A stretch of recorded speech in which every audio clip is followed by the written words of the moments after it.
Sí, muchas gracias, presidenta. En primer lugar, como no puede ser de otra manera, pues agradecer a sus señorías las intervenciones.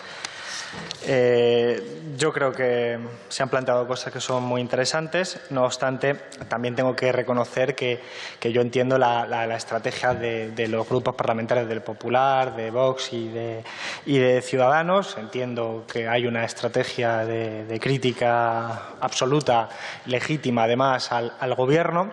Pero es verdad que me falta la otra pata, me falta la pata de la utilidad, me falta la pata de la propuesta, me falta la pata que, como les decía anteriormente, sí está recogida en los mismos partidos cuando están gobernando las comunidades autónomas. Pongo un ejemplo. Andalucía nos mandó el otro día una resolución sobre cómo actuar ante determinadas devoluciones y la hicimos nuestra y la pasamos al resto de comunidades autónomas y se operó bien. Es un ejemplo anecdótico, pero yo creo que es significativo de cómo pueden funcionar las cosas si hay voluntad política. No obstante, lógicamente, yo a ustedes no les voy a marcar ni la estrategia ni les voy a decir lo que tienen que decir, pero sí me llama la atención esa distorsión, disparidad, disonancia entre lo que nosotros vemos en el trabajo institucional de comunidades autónomas, ayuntamientos y trabajo en el Ministerio con lo que hoy he visto aquí. Insisto, legítimo absolutamente. Lo que ocurre es que lo estoy viendo y lo estoy diciendo en todas las entrevistas. Yo no creo que me hayan visto a mí sacar ninguna mala palabra en esta pandemia a la oposición, pero no obstante les tengo que decir, yo que soy malagueño, hay un dicho que se dice mucho en Málaga, población marinera, que dice en caso de tormenta no disparen al timonel porque acabamos todos bajo el mar. Es un dicho, no es ni siquiera una metáfora, es la experiencia acumulada de generaciones y generaciones de pescadores. Yo creo que esto es legítimo también que yo lo plantee aquí. Creo que con otro tipo de actitud sería mejor. Pero bueno, yo solo lo tengo que plantear aquí para a continuación responder a algunas de las ataques que se han postulado, ¿no? En primer lugar, al señor de Quintos, agradecerle de nuevo también el tono. Le aseguro que esta mañana yo estaba un poco preocupado por esta cuestión porque vi que había llamado payaso al vicepresidente segundo del Gobierno y digo, se ha despertado el señor de Quintos con cierta beligerancia, pero pues, estupendo. Entonces, le agradezco el tono que ha tenido. No trato de ser del todo irónico, sencillamente se lo dije la otra vez. Creo que nos diferencian muchas cosas, pero que hay espacio para el diálogo y para el acuerdo. Pero me ha sorprendido su crítica porque usted tiene una experiencia profesional en la que ha sabido manejarse en entornos inestables de mercados internacionales, o se le presupone eso. Yo no conozco su trayectoria al detalle y creo que lo que ha explicado no se corresponde con la realidad de cómo suelen funcionar esos mercados. Entiendo que responde más al ataque político, pero los que somos economistas y los que nos hemos aproximado de diferentes enfoques a fenómenos que se dan como esto de distorsión brutal de los mercados, por supuesto, nunca al nivel actual, una pandemia, todos los países, todos los gobiernos intentando comprar a unos pocos productores, algunos de esos pocos productores aprovechando para subir los precios más allá de lo que la ley de la oferta y la demanda establecería en un mercado autorregulado, es decir, con comportamiento especulativo.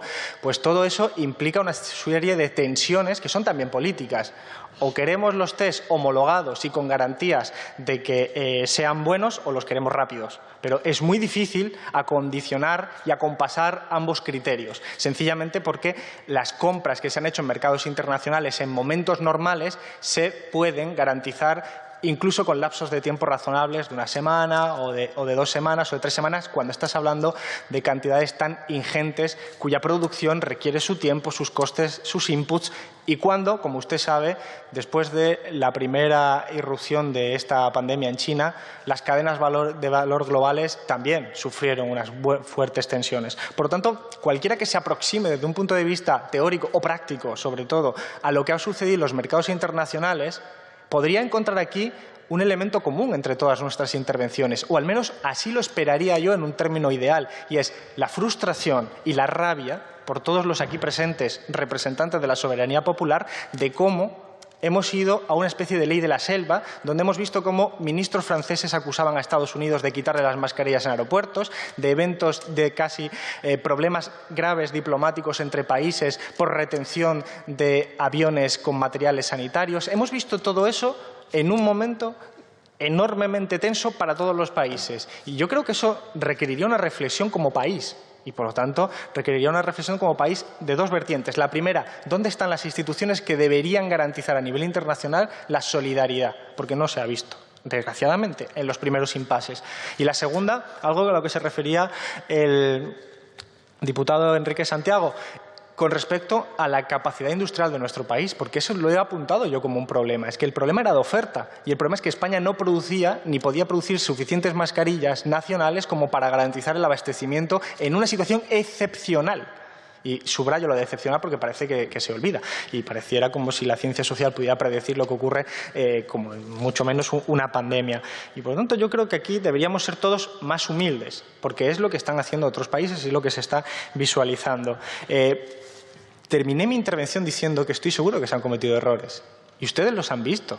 Hemos comprado como Gobierno paquetes de 60.000 mascarillas o test o determinados productos sanitarios o semisanitarios que no han funcionado, que no han cumplido las exigencias. Lo mismo le ha pasado al Reino Unido, a Estados Unidos, a la Comunidad de Madrid, a otras comunidades autónomas. ¿Por qué? Porque es parte, desgraciadamente, de lo que estamos viviendo. Y ustedes, en vez de entender el fenómeno así, han preferido disparar directamente a un gobierno y a una parte de este problema.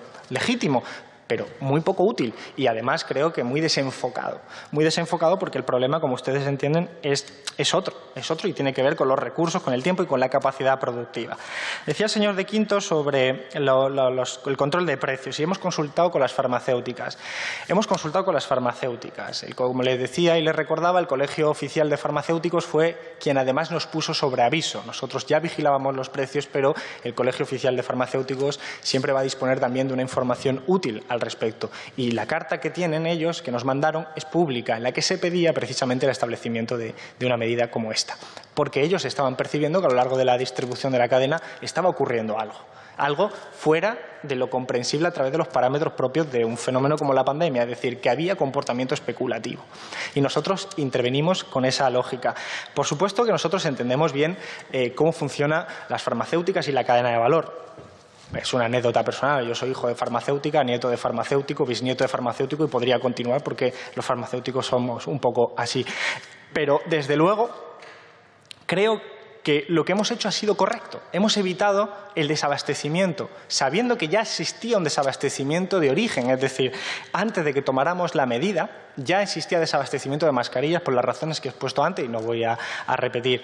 Pero después, cuando ya se ha restablecido un poco determinados mercados y cuando después se ha restablecido en la medida de lo posible la producción nacional, hemos conseguido poner unos precios razonables que garantizan que la gente tiene acceso a las mascarillas con independencia de los canales que el propio Gobierno ha facilitado también de distribución directa a través de comunidades autónomas o del propio Gobierno de España, los sanitarios. Por lo tanto, yo creo que es una medida adecuada. ¿Por qué es flexible? Decía el señor Marcos de Quinto que no entendía bien lo de seguir el mercado o que no era lógico. Yo sí creo que es lógico. Es que el mercado está absolutamente todavía en muchos de los tipos de productos, algunas de los tipos de las mascarillas, saturado.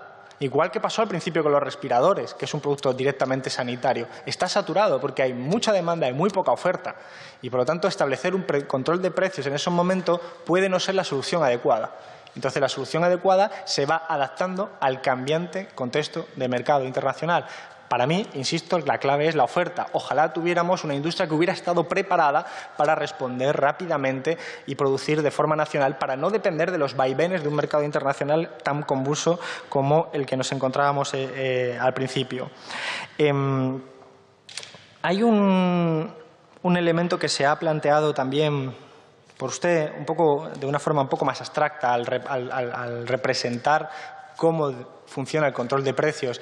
Y yo creo que ha hecho usted una exposición, digamos, de la teoría económica neoclásica pura, en abstracto, pero precisamente esa es su debilidad. La debilidad de no incorporarla en un análisis que tenga en cuenta las instituciones, el contexto, el hecho de que hay una pandemia.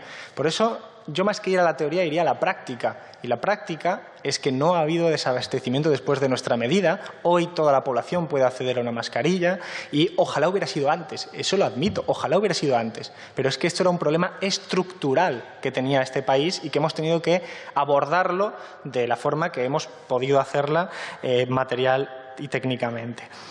Hay un punto que decía el señor de Quintos también, que ha sido compartido con varios otros portavoces, que se refiere al Ministerio de Consumo. Yo creo que hay un problema en nuestro país con la fake news, eso es así, como lo piensan seguramente muchos de ustedes también, pero también creo que correspondería leer bien el BOE a todo el mundo. Y entiendo que puede ser confuso en algunos casos y yo estoy aquí para explicarlo.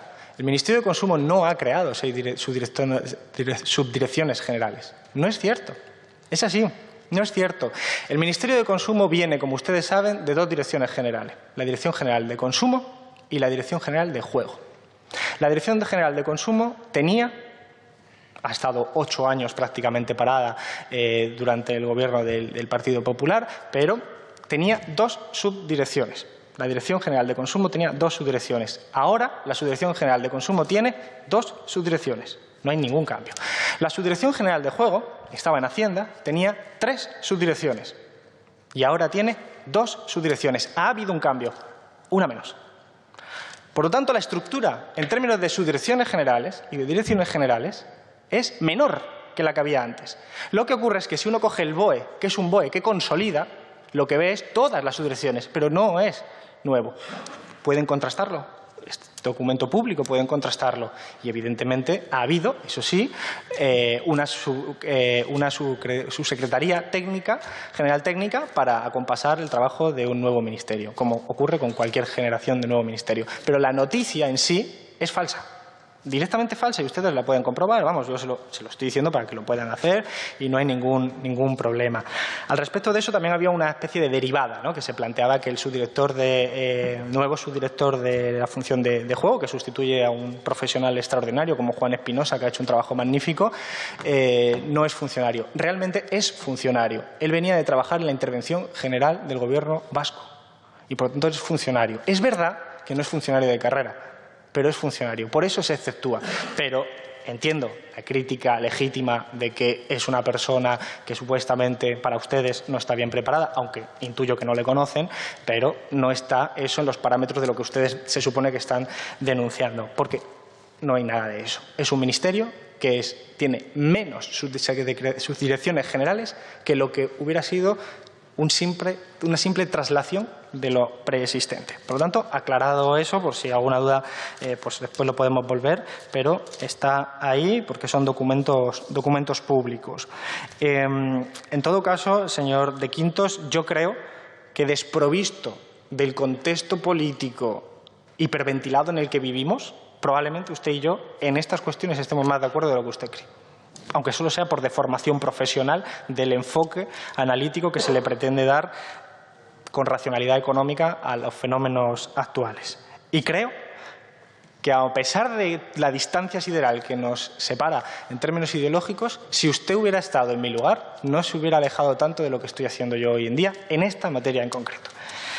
El señor portavoz de Vox, el señor Garriga, han comenzado diciendo que yo no he respetado a los votantes de Vox y ha hablado de que los votantes de Vox están informados. Yo, honestamente, no sé bien si están informados o no. Yo tengo una forma de ver las cosas que diríamos de racionalismo atemperado. Me gusta también conocer los datos empíricos. No puedo llegar a la conclusión de que los votantes de Vox están o no están informados. Lo que sí puedo decir es que usted no está bien informado. Usted ha hablado de un tuit que no es mío.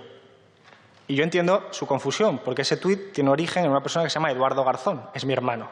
Pero usted ha confundido a Eduardo Garzón con Alberto Garzón. Menos mal que no era usted el ministro de Sanidad, que hubiera pasado con los test y con otras muchas cosas en este país. Lo ha confundido, no pasa nada, pero entonces yo no voy a hacerme cargo de lo que hace mi hermano, a que quiero mucho, es mi hermano, pero lógicamente yo no respondo ante lo que escribe en su tuit. Ha dicho usted, con la referencia a exprópiese, lo que opinamos nosotros de los billetes de avión. Lo cierto es que lo que nosotros opinamos es que se cumpla la ley. El Reglamento Europeo dice que cuando hay una cancelación tiene que devolverse el dinero. por parte de la aerolínea y que si no, pues está incumpliendo la ley y hay que sancionarle. Eso es lo que nosotros estamos promoviendo. Entonces, creo que tampoco hay que ser tan seguidista de las grandes empresas como para llegar a su conclusión. Que se cumpla la ley no se expropiese. Hay leyes que dicen que se expropie, no es ni siquiera esta el caso. Y esas otras leyes las podremos ir valorando poco a poco. Usted ha preguntado también sobre la AESAN, si va a consumo, que por qué.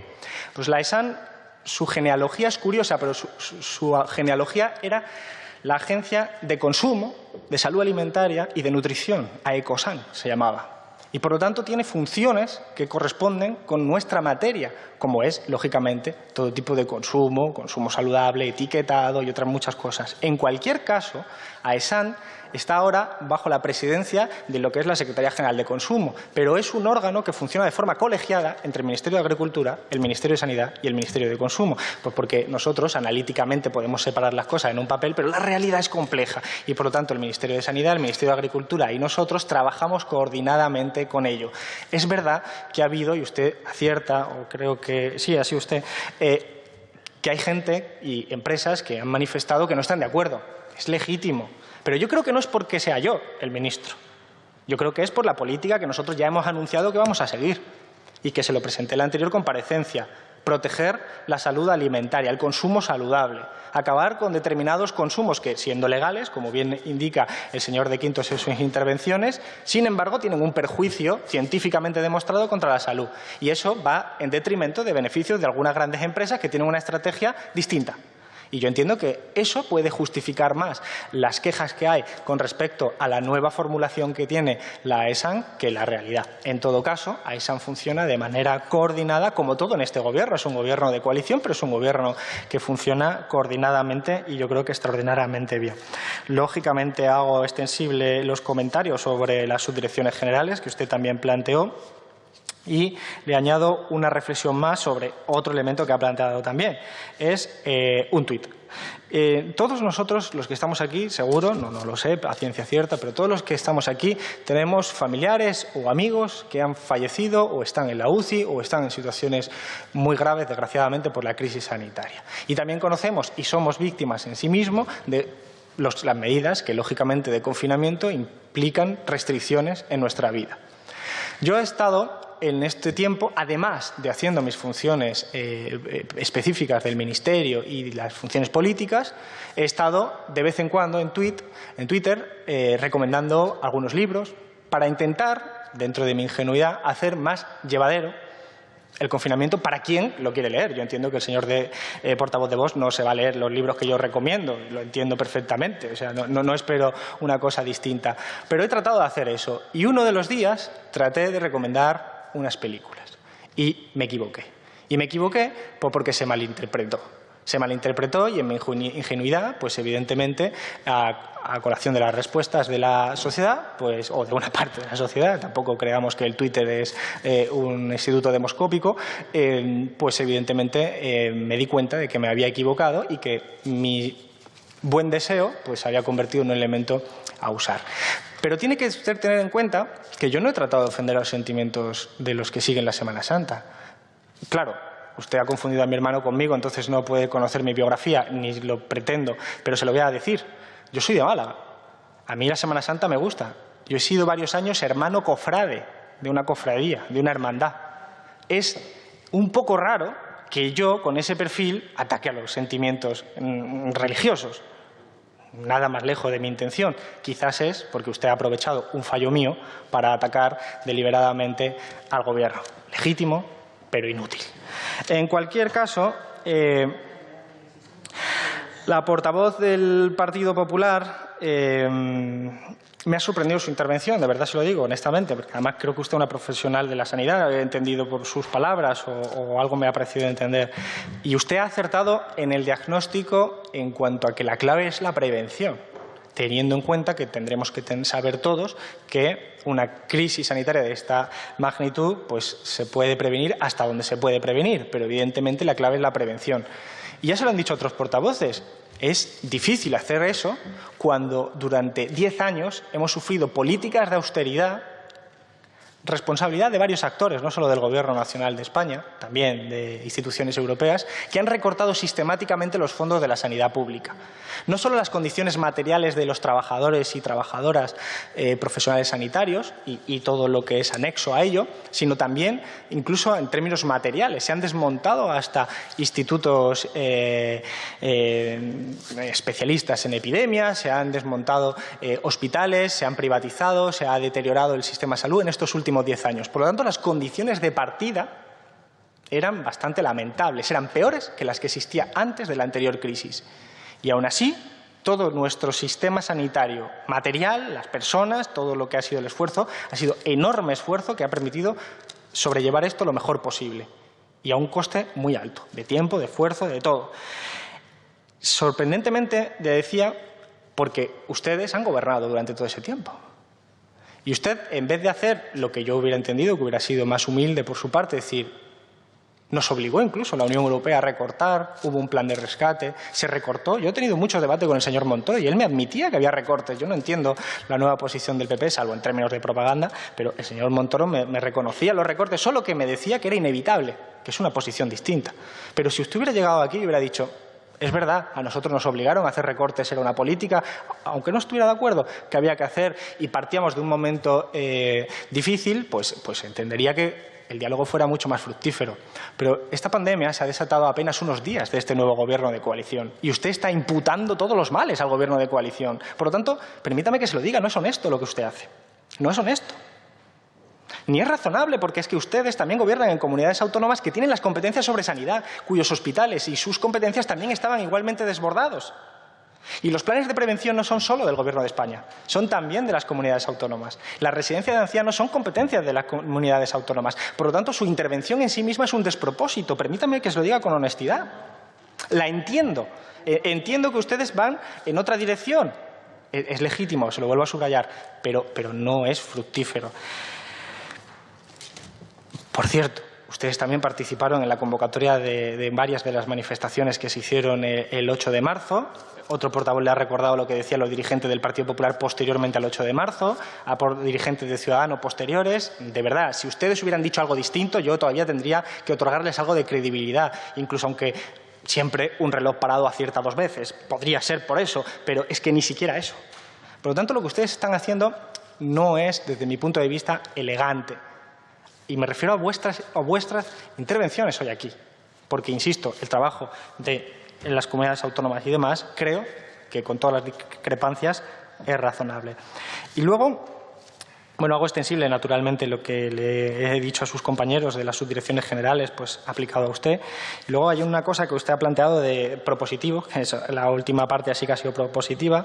Yo le diré, vamos a ver lo del IVA de los productos sanitarios, lo vamos a ver. Vamos a estudiarlo. Yo sé que ya había una disposición precisamente para estudiar eso dentro del Plan de Reconstrucción Nacional. Creo que es muy importante que seamos capaces de, si todos estamos de acuerdo que la salud pública es fundamental, reforzar el sistema sanitario público y también se puede hacer a través de medidas de incentivos fiscales.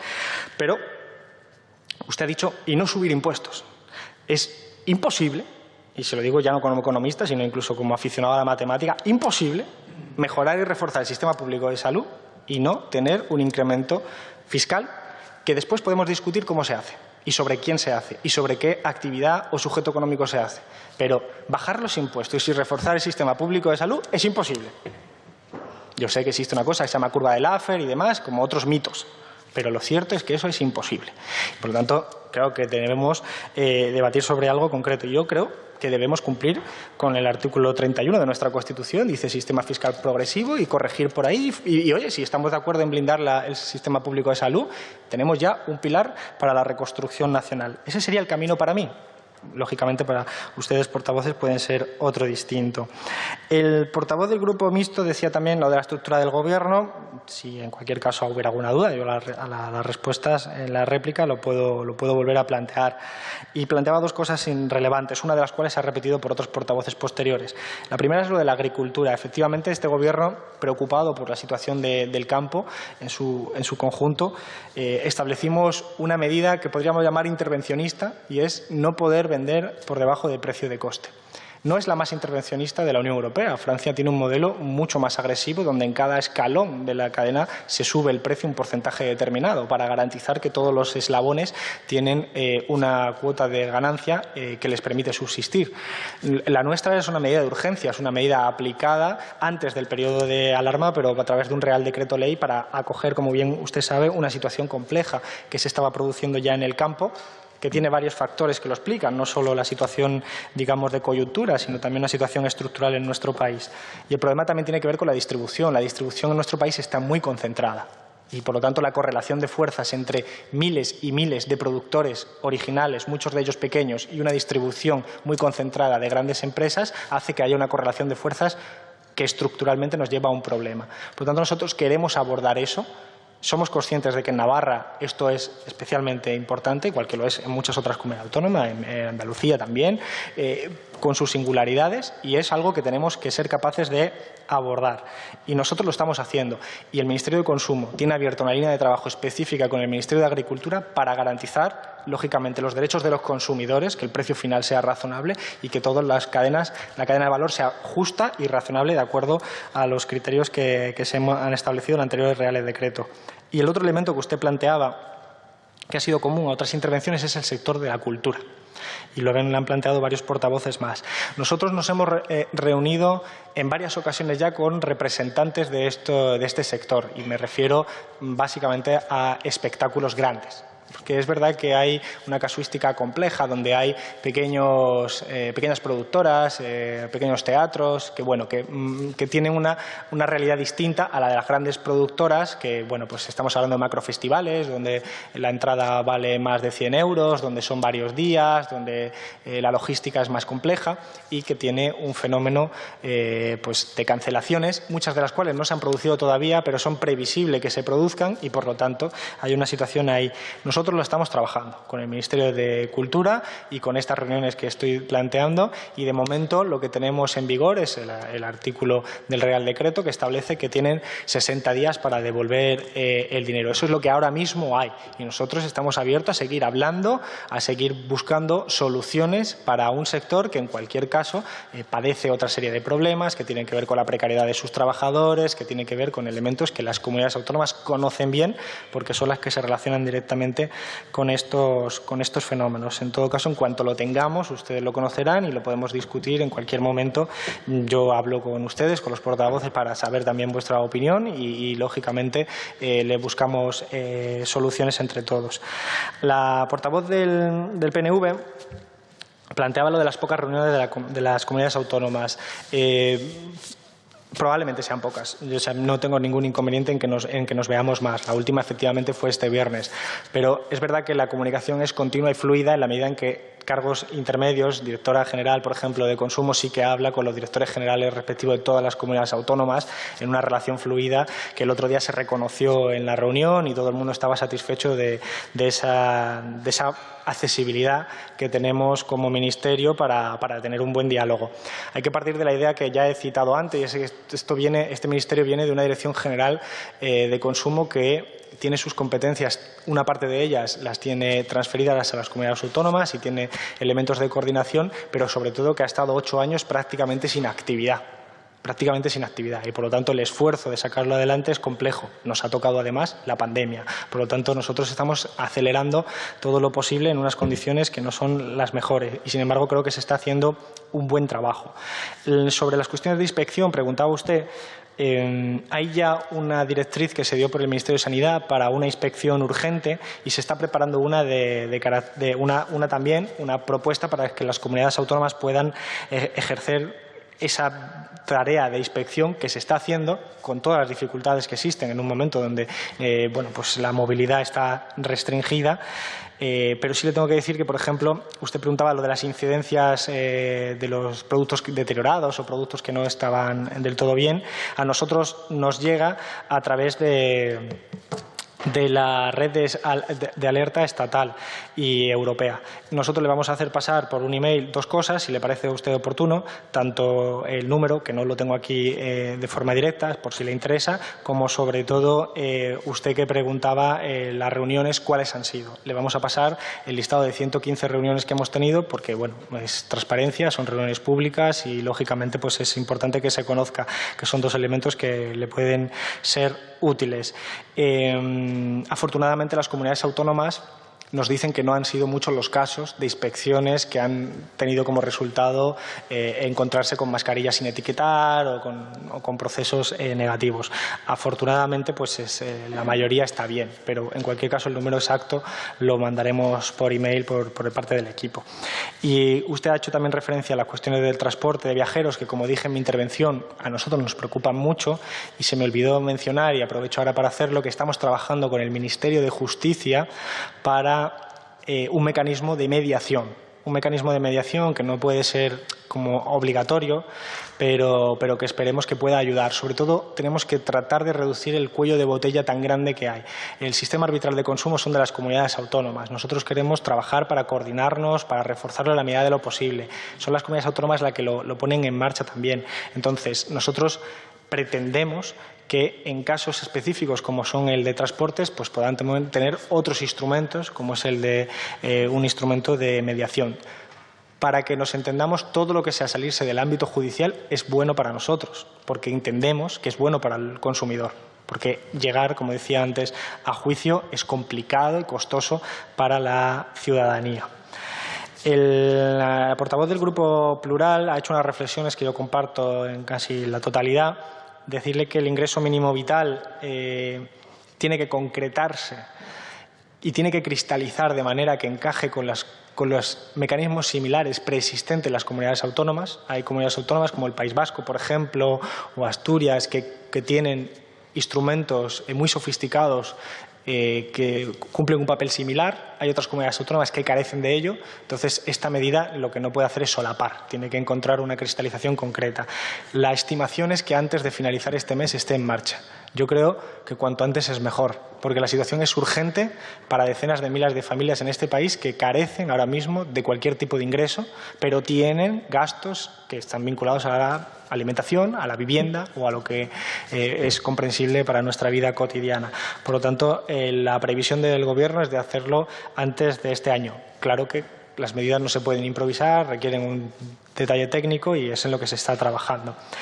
La garantía de este Gobierno, como decía también en mi intervención original, es devolver los billetes cancelados, el importe de los billetes cancelados, por supuesto. Pero además, como usted ha hecho referencia, es que es la regulación europea la que establece ese derecho y además dice que se tiene que hacer en 7 días. Para garantizar este derecho está la ESA en nuestro país y nosotros estamos en coordinación con la ESA precisamente para poder acelerar todo este proceso y al mismo tiempo para impulsar un instrumento normativo que viene contemplado en el desarrollo de la ESA, pero que no está todavía desplegado.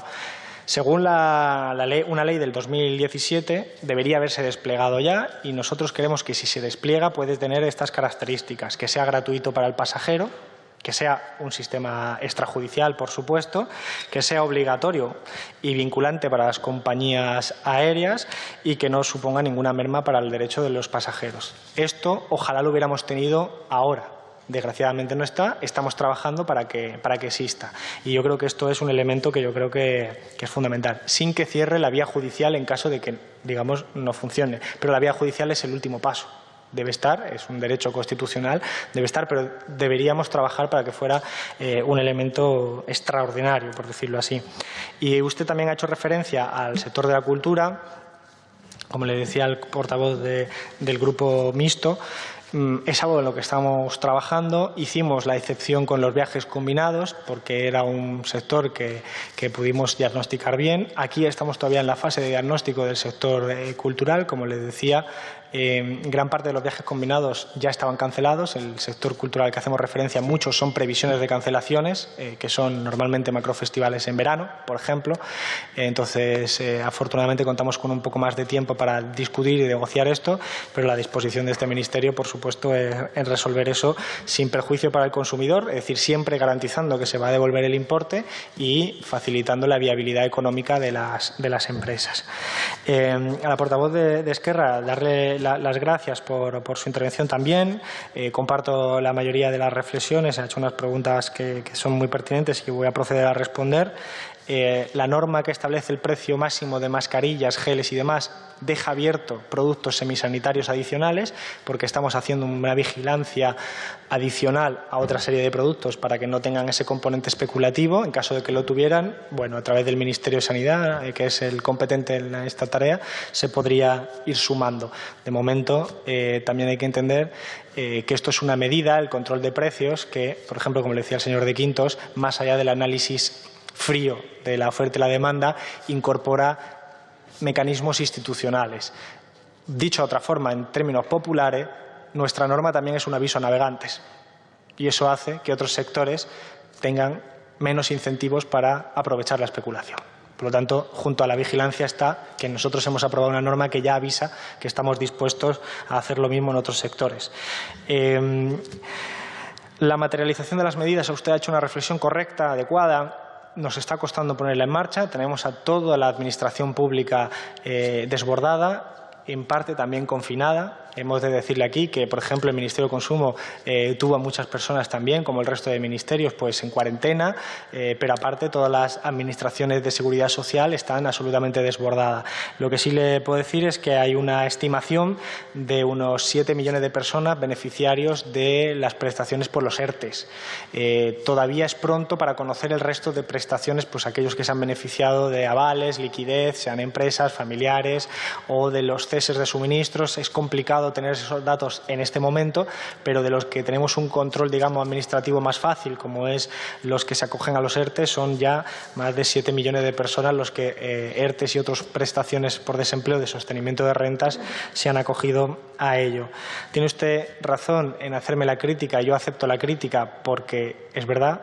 No he hecho hincapié en el sesgo de género que tiene el confinamiento, es correcto, ha sido una ausencia imperdonable porque es verdad, porque el confinamiento pesa más sobre la mujer que sobre el hombre en términos generales, porque suele ser ella la que cuida de las familias, de los amigos, de la vida, para que nos entendamos.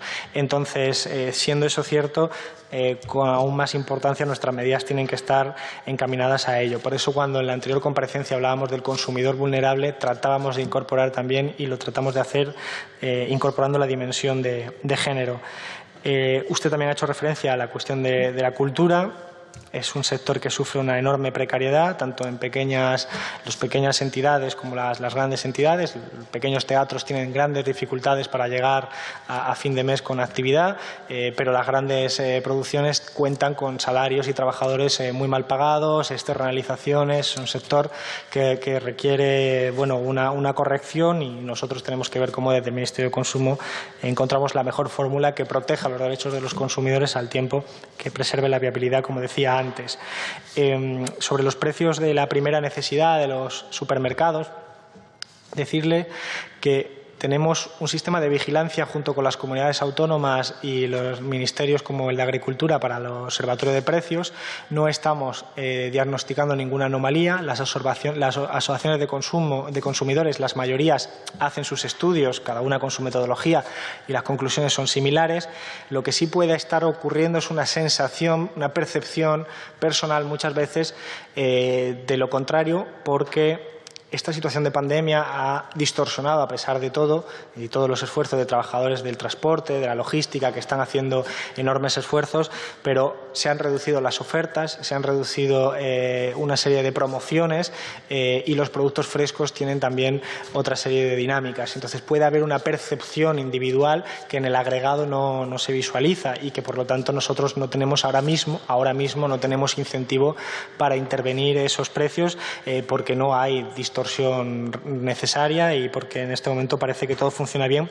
Creo que en parte porque hay una gran responsabilidad por parte de empresas, trabajadores, en hacer que todo sea lo más normal posible, ¿no? Afortunadamente, los casos a los que hemos hecho referencia en la intervención, servicios funerarios, geles, mascarillas, son excepciones, ¿no? Lógicamente son llamativos, espectaculares, pero son excepciones. La mayoría de la sociedad se está comportando de forma, como decía la portavoz del PP, de forma muy responsable, de forma muy satisfactoria y eso no debe quedar fuera. Hacía usted también una referencia a la publicidad del juego online con respecto a la comparecencia anterior. Decirle que sí, que efectivamente en Internet ya no hay ningún tipo de anuncio de juego online, o sea, de juego azar o de apuestas.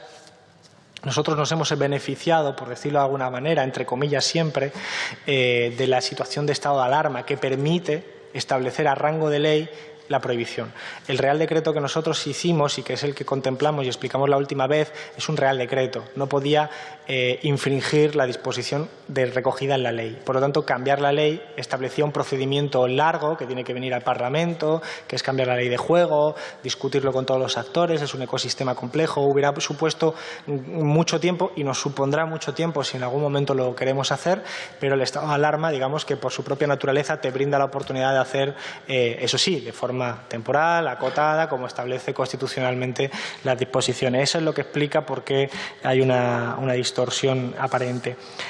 Me ha llamado la atención lo que ha dicho usted también de la guía de consumo y eso tenemos que hacer autocrítica. Si no le ha llegado a usted es un problema nuestro y por lo tanto lo que vamos a pedir es que el Ministerio mande, para empezar, a los portavoces de esta comisión y al conjunto de la gente, porque honestamente es una guía de consumo muy buena. O sea, no es porque la hayamos hecho nosotros, la he hecho con coordinación con otra gente, pero es elaborada por nuestros técnicos y creo que es útil para un momento de confusión como este en el que, bueno, pues todos estamos aprendiendo qué mascarilla usamos y no hemos debatido de ello hace un rato ahí fuera, ¿no? Pues nos viene bien a todos. Y finalmente, las dos últimas intervenciones, el portavoz de Unidas Podemos, dar las gracias, por supuesto, por la intervención y por el apoyo. Creo que ha hecho una reflexión necesaria sobre lo que planteaba al principio de la industrialización.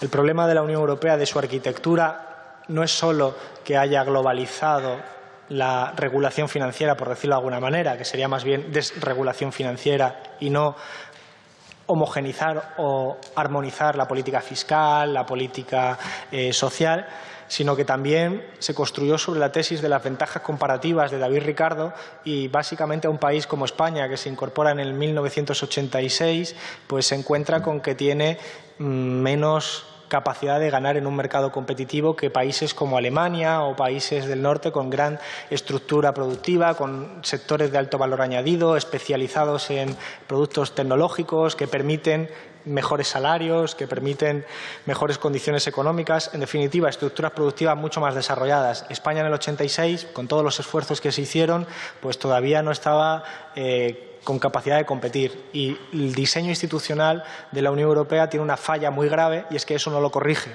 sino que incluso lo agudiza y nos lleva a un país que se ha especializado en sectores de bajo valor añadido, la hostelería, el turismo, la exportación de productos poco manufacturados, poco valor añadido, estacionales, precarios. Por ejemplo, el turismo, 6 meses el hotel abierto, los otros 6 meses no. Al final, eso nos ha llevado a una situación de debilidad estructural que cuando ocurren cosas como esta, pues tenemos menos instrumentos para salir adelante, en política fiscal, pero también en política industrial. Y yo creo que esa reflexión debería alumbrar todas las comisiones de este Congreso y debería ponernos más de acuerdo de lo que parece, porque tiene que ver con un proyecto de país y tiene que ver con el lugar de España en la división internacional del trabajo.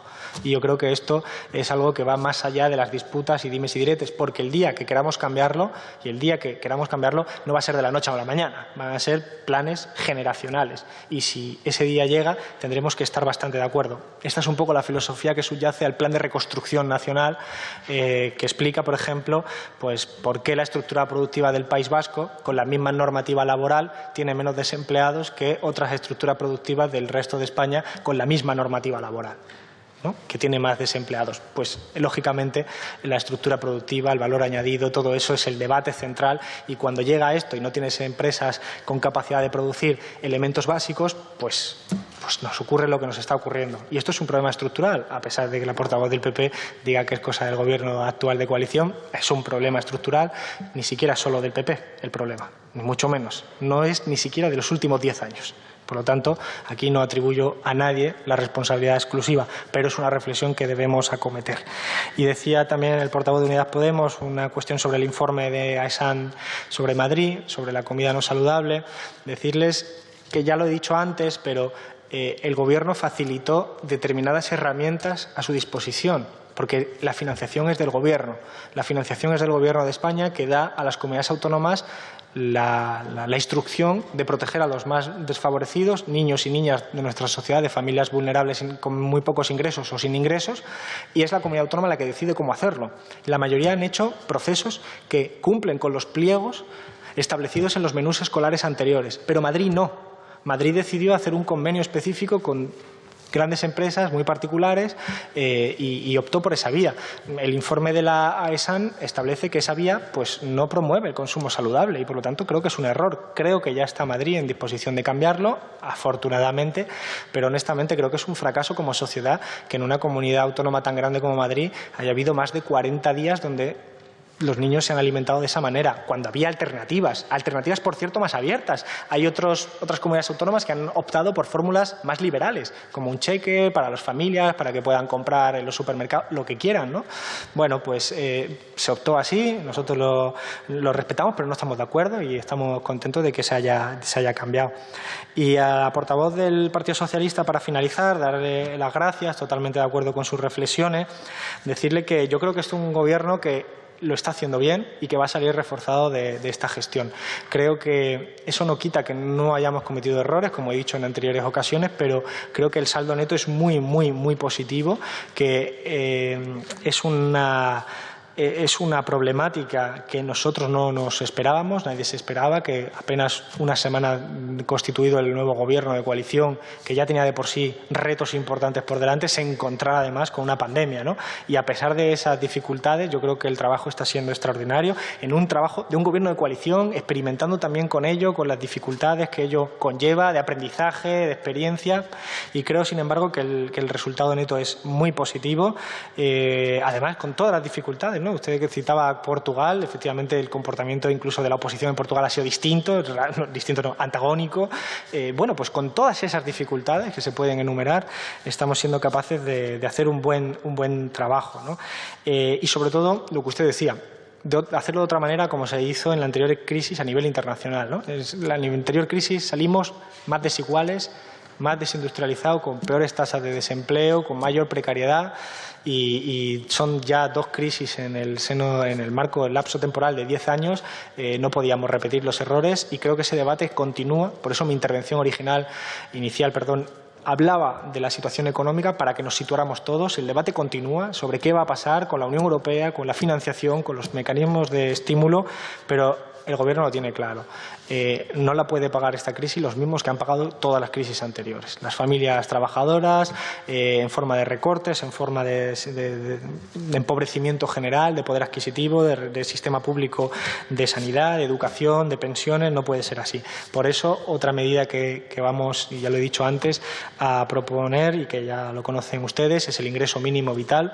Es una medida extraordinaria también, que estaba pactada en el Gobierno de coalición para esta legislatura y que por las circunstancias hay que acelerar y hacerla pues de manera temporal y con continuidad en el tiempo posteriormente para que pueda cumplir una función que es ética y moral, si se me permite la expresión, que es no dejar a nadie atrás, pero también es económica y es un impulso de demanda y ambas cosas van de la mano. Es decir, no se puede salir de la crisis si dejamos a la mitad del país fuera.